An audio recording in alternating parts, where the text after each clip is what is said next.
everyone. Welcome back to my channel. My name is Caitlin, or kaitsim here on YouTube, and this is a new series that I am pumped about.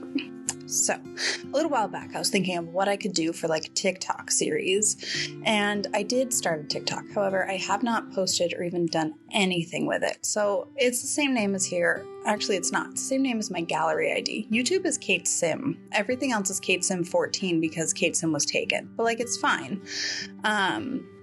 So what are we doing? Excuse me. We are doing tiny homes because I'm an interior designer by trade. I went to school for it. I've studied it. I've worked in the field, all of the above. What is exciting about that is that I learned a lot about design and color theory and things like that during my time in school. So for that reason, I wanted to kind of like give that knowledge to others a little bit. And so I decided to start with color theory. And one thing about color theory that I love is all the different color schemes that you can get. So I decided that the best way to show everybody about my wonderful color theory knowledge. I'm just kidding. I'm being goofy. I don't actually think that highly of myself. Please don't judge me. Anyways, I thought a good way to represent the color schemes were to do tiny homes in various different color schemes. So welcome to my tiny home color scheme series. We're starting with complementary colors because they're the easiest to understand and the easiest to work through, I guess. And so for that reason, we are starting with blue and orange. I think one of the bigger misconceptions is that the blue color is a complementary color to yellow. It is not. It is to orange. So we're doing blue and orange. I decided to go for a bit of a like fall cabin kind of vibe. Once you get inside though, it's a little bit more modern, just simply the furnishings are a little bit more contemporary, I guess, more than modern, simply because of the fact that the pieces that we have in the game that are orange or blue just kind of went that way. But outdoors, I feel like it looks super cute as like a little cabin. Like I even used that laundry day door with like a blue frame and then like an orange wood. So cute. And I end up using a pretty strong orange wood on the floors on the interior as well. I think it's like the basketball flooring from City Living or something, and I might be wrong about that, but that's what I think it is. And then out here, I'm using these windows from Discover University, but they're tiny, so I wanted to make them tall, so I stacked two on top of each other to make like a 4-pane window instead of a 2, and I thought that was pretty cute. I do it almost all the way around. I do think in the kitchen I end up getting rid of the lower one, but I'm not entirely confident. I built this a while ago. I've been sitting on these videos. And the other problem is I recorded the TikToks too. But the problem with the TikToks is that I did like the most hodgepodge BS quality of all time. And I just like recorded my screen using my phone rather than using OBS because I don't know how to change my OBS screen to be the proportions for TikTok, which is 16:9 ratio. So I got to figure that out. And so I haven't posted them because I feel like they're not good. And because they're not good, it makes me uncertain to post them at all. Because I'm not super excited about them. You know what I mean? I don't know. We'll see. I need to just bite the bullet and do it, but we'll see when I get around to it. So we're almost done with the outside. I'm taking a nice little pause here. Here we go. Almost done with the full outside. I'm going to start doing landscaping soon, actually. I landscaped before I went inside. No, I'm thinking of a different build. I think I landscaped at the end. We're going to find out. It'll be a fun adventure for both of us. See? We're going inside. So I can't really do micro homes because, to be honest, they're hard. I like to do tier 2 tiny homes because I can handle those a little bit better. It gives me enough room for like all of the things that you need without needing to like stack things or use only loft beds and no full beds or things like that. So I do like to do tiny homes, and I wanted to stay underneath the 64 tiles, which was a little difficult, but I made it work. And then I actually end up doing the entire bathroom in like a light orange, pastel-y orange and light blue color scheme. And it doesn't end up matching the rest of the house. So I end up getting rid of it. And I cut it entirely out because you don't need to see it because I start over anyways. But one thing that I wanted to talk about when it comes to the complementary color schemes is that they can be pretty aggressive. And I'll probably mention this a lot in the red and green color scheme house because that one is one that scares people a lot because, Christmas. But what's important to remember is that there are different shades, tints, hues of every color. So a shade is a color that is mixed with, say, blue mixed with black. To make like navy blue, that would be a shade of blue. A tint is when you mix it with white. So if you go through and you take blue, a standard classic blue, you mix it with white, you would make a light blue, a baby blue, a robin's egg blue, things like that. So that is how you can kind of get away with doing these color schemes without it feeling too aggressive. It can still be a little scary. And it can still be a lot. So what I do try to do as well is to balance it with some of the neutral like wood tones. In this particular one though, I kind of went all out. I decided it would be fun to just push myself to do everything in the color scheme. And that's kind of the theme for all the builds that I've done so far for this. I've done 4 total. So I've done the 3 complementaries and I've worked my way now into the analogous color scheme. So I did 1 analogous color scheme house and I need to keep going because there's a lot of analogous color schemes. But that is one thing that I've really I've gone for it. You know what I mean? Like the builds that I have done for this color scheme series have been like full commit on the color scheme. So don't be surprised. You're able to incorporate these color schemes in a much simpler way, both in real life and in The Sims. I just wanted to do like a full I'm so sorry, I just hit my mic. Like a full commit kind of thing because it made the most sense for the purposes of this video. Trying to like make it feel a little less intimidating, stop being so like concerned and worried about color schemes and like how dramatic it can be. Here I am trying to mess around with the TV stand. I ended up getting rid of that because the sofas that I wanted were a little too big. And the way that this kitchen/dining room was laid out, I wanted to have the 4 chairs around a table. And I couldn't do that and have a sofa and TV like facing that wall. So I decided to go with, I believe I end up using that tiny living sofa. But that base game blue is a stunning blue color. I really liked that.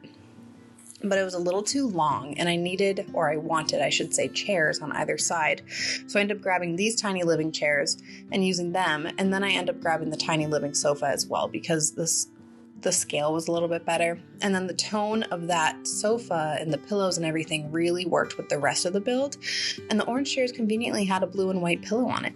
So thank you, Sims team, for creating a complementary color scheme chair that I could use perfectly in this build. Very excited. The Dream Home Decorator stuff also has really nice navies. I use the Dream Home Decorator kitchen cabinets as well as that little side table right there is also Dream Home Decorator, and the colors were just perfect. I think what's important to remember is like you don't need to use the most vibrant, saturated color in the world. You can use a much more toned down blue and a more toned down green, and it doesn't feel as aggressive. When you look at a color wheel and you look at that bright blue right across from that like bright orange, it can be a lot, and that's fair. So in order to make yourself feel a little less intimidated by these things is to use, like I said earlier, the shades and the tints of them. Because, for example, pink is a tint of red. So if you're doing a green and red color scheme, you can always do olive green and pink because pink is still part of that, or red and mint green. I don't know if you felt like going down that path. I guess not necessarily my favorite, but we're getting pretty far into the furnishing of this main living area. So this laundry day cabinet, once again, the blue, it's not quite the same tone as the door, which I find interesting. It might be, but with lighting, it doesn't quite match 100%, but it has the blue like painted sides and top, and then you have the orange accents between the drawers. It was so cute. And then this cottage living shelf is also a really nice color. This mirror right here, I end up using the tool mod to lower it so it can look like a full mirror outside of your bedroom in the little entryway, so you can like check your outfit before you leave. And like I said, I really went hard on the color scheme. Like, it's not necessary.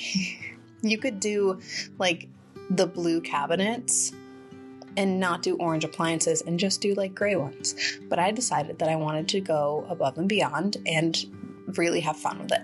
And to be fair, doing this series, I have found and used so many items that I have never touched before because they're in the colors that I want. And it's perfect and it works in the build and like the style makes sense. I don't know. I think that this series is so fun. It's forcing me to do things that I don't always do, and that is what makes it interesting. Also, this parenthood tile, tell me that's not the perfect color scheme for this. It literally matches 100% to what I wanted and needed. It's so good. And that cool kitchen little shelf that I just put there, I kind of like made it look like it was a part of the cabinet, the upper cabinet, and that also works great. There were so many things that were like actually really good for this. And what's hilarious about that is the wood tones between packs never match. But for some reason, a lot of these like orangey tones and the blue tones did really coordinate between packs. So I'm actually kind of impressed by that. It's not perfect. Like the color scheme in the bedroom and the bathroom do slightly vary from the one in the living room because I'm just kind of limited by what I'm being offered. So like, you know, in that bathroom that you can see, which I cut out because I ended up redoing the whole thing. Originally, I was going for that like minty and like pastel orange because that's what was available for the bathroom fixtures, but I didn't like it. So I do end up going back and redoing it. And I knew after I finished the living space, I was like, oh yeah, that's not going to work. But this bed, so nice. This is the industrial loft kit bed. And look at that color scheme. It's like the Sims team knew that they should go for complementary colors, and I'm not mad at them. I think that's such a fun swatch of that bed. I don't think I've ever really noticed it, and I barely ever use that bed, so I was really excited about that. I also used Tiny Living nightstands. They had an orange swatch. That is the dresser or wardrobe, armoire, whatever that was added. That was CC, but put in the game. This desk is from Nifty Knitting. And then the high school years like fuzzy chair. Tell me all that isn't great. Like all the little knitting accessories in the orange and the blue were super fun. So I added those all over the place. This person obviously is into knitting. And I end up adding, sorry, that was weird. I end up adding an easel into the corner of the bedroom and kind of like shifting down the bed and the nightstands towards the windows so I can have that easel.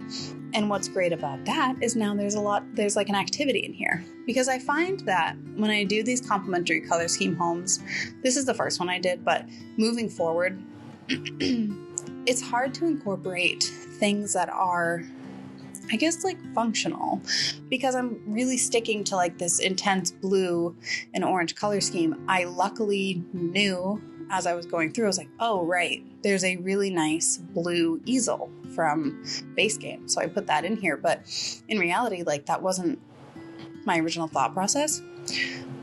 But like the red and green and the purple and yellow, there's not a lot of activities that have those colors. So I didn't really end up getting a lot of them in there.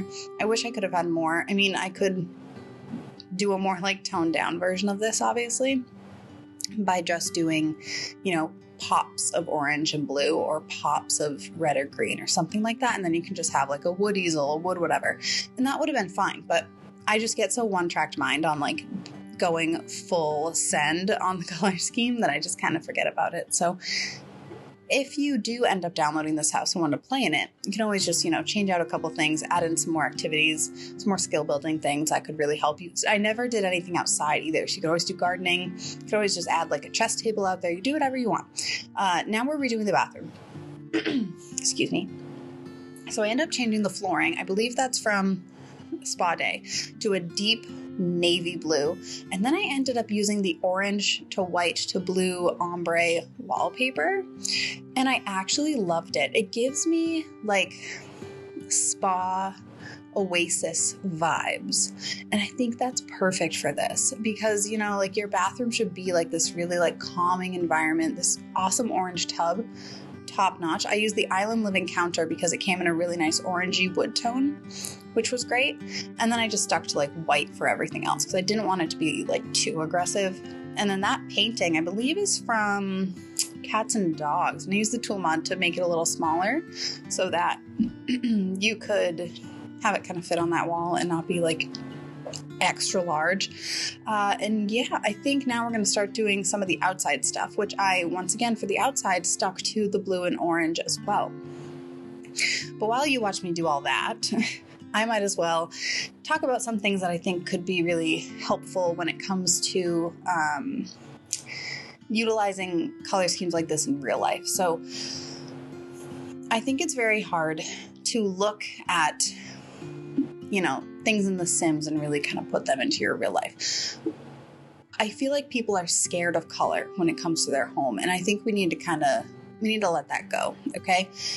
People are just like all about the grays and the whites, and they don't really go for anything that's like too dramatic. But if you're going to try to start incorporating color into your life, you should try and do it in things that are easily interchangeable. So if you want to go with a nice blue all over your house, or blue and orange even. So let's say we're going to do a blue and orange themed living room. I'm not going to buy a blue sofa and an orange lounge chair like I put in this house. I'm going to buy a cream colored or a gray or a brown sofa, and my pillows and my blankets and my vases and my books, if I'm decorating with books, or any accessories I get, those are going to be where I add the pops of color.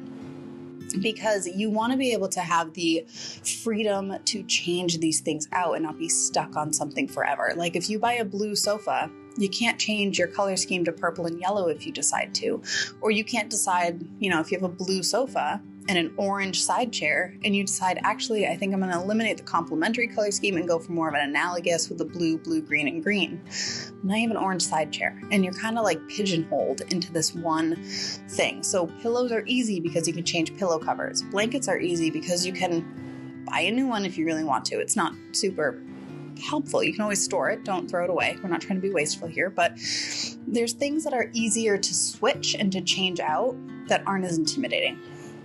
So I think that's super important to keep in mind. So like I said, if you're going to be doing some sort of, adding of color into your life or trying to incorporate some more color into your designs and things that you have going on, I recommend artwork, pillows, blankets, vases, planter pots. There's always, like I said, books. You can get books with like really specific colored spines. You can actually order books specifically in colorways that you want. So you can have like a decorated like shelf or something with, 3 navy blue books of different sizes or something like that. You can also paint stuff yourself.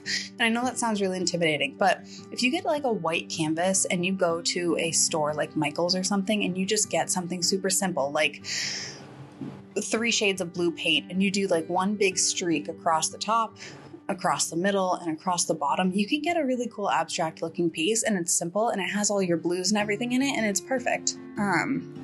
So I just kind of wanted to bring that up. I do think that when I'm going through these builds, I'm obviously doing it to more of an extreme extent, like I've said, but I did want to do this as a way to kind of teach and to help educate people onto what you can do in real life, as well as how to incorporate color and color schemes and, what things go together. Because I feel like that's something that a lot of people struggle with, is trying to find things that actually work together.